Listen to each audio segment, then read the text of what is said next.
Alright guys, just gonna show you just a little quick video on how to gravity bleed brakes.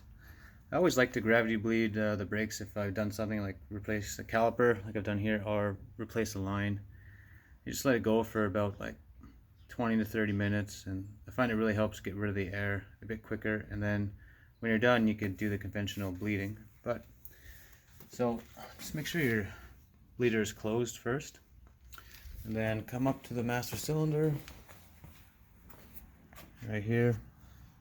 I already have it off, and just top it up with brake fluid. And you're gonna have to watch this because your master cylinder goes dry, you'll have air in the master cylinder, and that's a whole nother problem. You'll have to take these lines and build new ones that go back into it and like kind of bleed it itself. It's pretty difficult to do in the car. It's almost easier to take the master cylinder off, so do not let it go dry.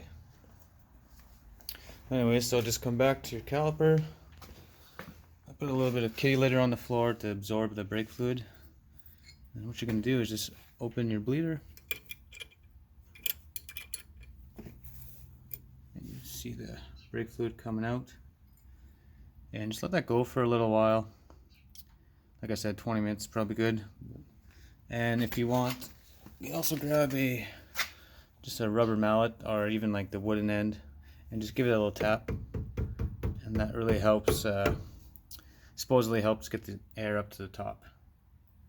And this is really good if you're alone, if you have no one to help you to pump the pedal. And yeah, hope that helps.